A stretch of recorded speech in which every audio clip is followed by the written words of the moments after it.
Assalamualaikum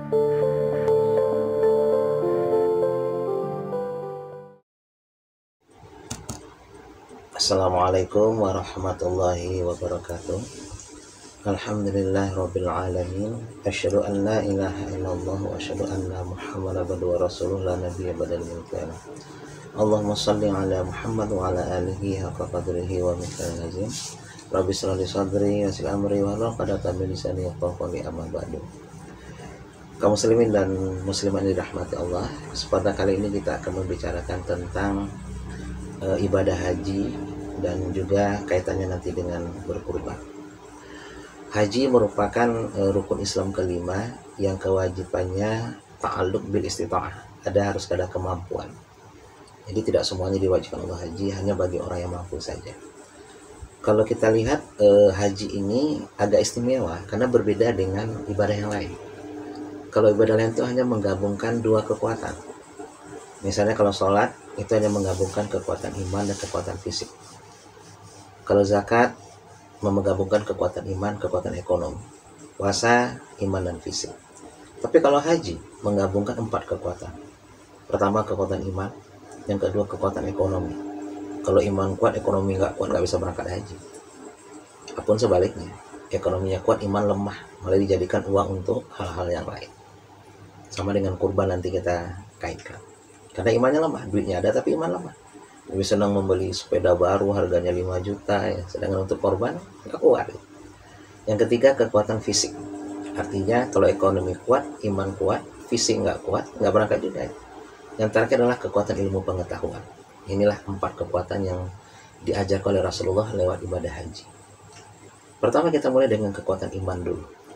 Kekuatan iman ini kalau kita lihat seluruh manasik haji itu adalah napak tilas perjuangan daripada 3 manusia suci, Nabi Ibrahim, Bunda Hajar dan Nabi Ismail. Loh kenapa perjalanan hidup mereka yang Allah berikan di manasik haji?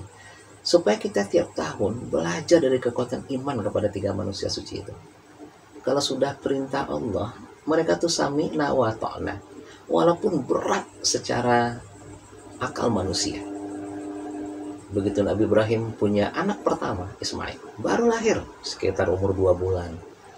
Turunlah perintah Allah untuk mengantarkan Bunda Hajar dan Ismail ke Mekah.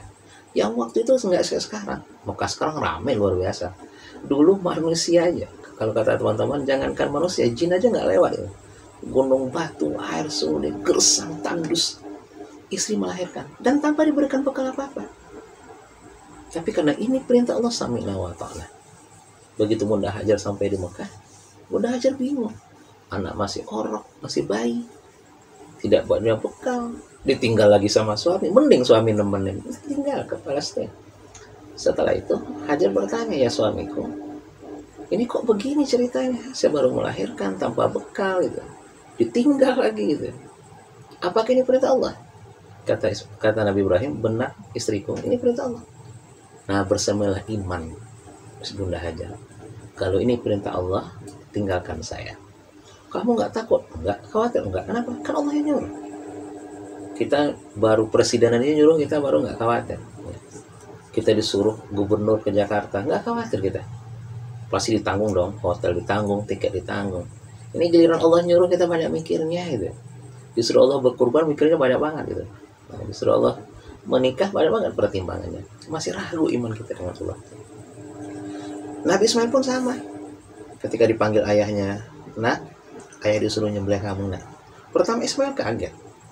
Sebab seorang ayah biasanya sayang anaknya. Kalau di kita di Indonesia diajak main ke pantai, bermain ini segala macam, dibelikan mainan, layangan segala macam. Ini mana disembelih? Ismail bertanya kepada ayahnya, ya, apakah ini perintah Allah? Betul, kata Ibrahim, ini perintah Allah. Nah, begitu mendengar kata Allah, nggak ada lagi kemanusiaannya. Apa kata Ismail yang diabadikan oleh Quran surah Saff ayat 101? Ya abati if'al ma tu'mar. Wahai ayah, lakukan, sembelih saya. Satajiduni insyaallah minas sabirin. Saya akan menjadi orang yang sabar. Bahkan dalam riwayat, Nabi Ismail mengajarkan ayahnya Nabi Ibrahim menyembelih. Kalau nanti ayah nyembelih saya, asa dulu golok ayah. Biar sekali sembelih, cret. Begitu golok nempel di leher saya, pejamkan mata ayah supaya tidak merasa kasihan melaksanakan perintah Allah. baju saya kena darah, jangan dikasih ibu ya, nanti ibu sedih. Bayangkan ya, mau dimatikan dengan sebleh, malah ngajarin cara nyembelihnya. Kekuatan iman yang sangat luar biasa. Nah ini harus kita contoh.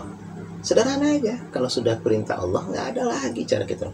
Allah nyuruh menutup aurat, masih nawar-nawar begitu. Baru dari hati lah, inilah itulah.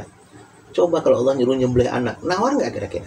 Kalau sekarang perintah itu turun kepada kita. Nabi Ibrahim punya anak satu.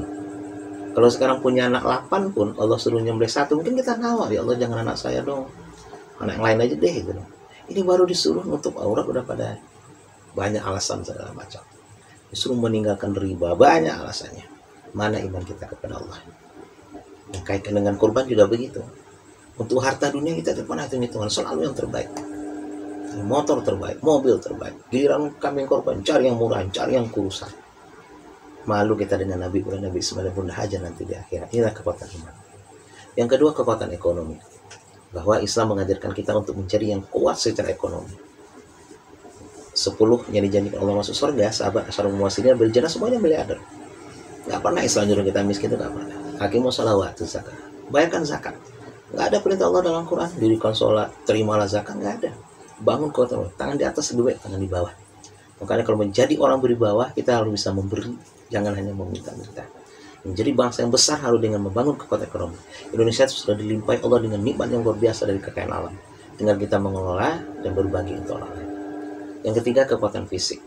Jadi kalau iman kuat, ekonomi kuat, fisik nggak kuat, nggak berangkat juga. Ya. Nah dengan hal ini membangun generasi ke depan supaya mereka bisa menjadi kaderisasi dakwah kita. Nabi Ibrahim mendidik Ismail menjadi nabi, ya, mendidik Ishak menjadi nabi. Yang terakhir adalah kekuatan ilmu pengetahuan. Karena dengan ilmu lah kita membangun dunia. Waman aradu dunia kata Allah, fabi ilmu. Kalau ingin kalian dunia dengan ilmu. Waman aradu akhirat fabi ilmu. Harus ilmu juga, nggak nanti bid'ah. Waman aradu huma, kalian ingin dunia akhirat, paling ilmu juga dengan ilmu tersebut. Dan Islam sudah mengajarkan setiap kota yang dibebaskan dari kezoliman penjajah pasti menjadi pusat ilmu pengetahuan. Ketika Islam datang ke Spanyol, Spanyol menjadi pusat ilmu pengetahuan. Dari Ibnu Hazm melahirkan Ibnu Rushdi, melahirkan Ibnu Arabi, melahirkan Imam Syatibi. Ketika nanti Islam datang ke Mesir, Mesir menjadi pengetahuan, lahirlah Universitas Al-Azhar. Ketika lari Az-Zaitun di Tunisia, bahkan dimanapun Islam lahir menjadi pusat ilmu pengetahuan. Nah, jadi 4 kekuatan ini, kalau kita ingin menjadi bangsa yang besar, bangunlah 4 kekuatan ini. Patuh kepada Allah, bangun kekuatan ekonomi, bangun generasi muda yang taat kepada Allah, sebagaimana Ibrahim membangun generasi muda, dan bangunlah kekuatan ilmu pengetahuan. Dengan ilmu kita bisa maju. Jepang kita lihat, 4-5 poranda, tapi dengan ilmu dan guru yang dimuliakan, mereka bisa mengejar ketinggalan mereka. Dengan ilmulah bangsa mereka maju. Inilah 4 formula yang Allah berikan dengan kekuatan haji, diabadikan setiap tahun dengan perjalanan haji, supaya kita tahu inilah 4 kekuatan kalau ingin menjadi negara maju, peradaban maju, ormas yang maju, 4 kekuatan yang kita bangun. Semoga bermanfaat kajian singkat ini.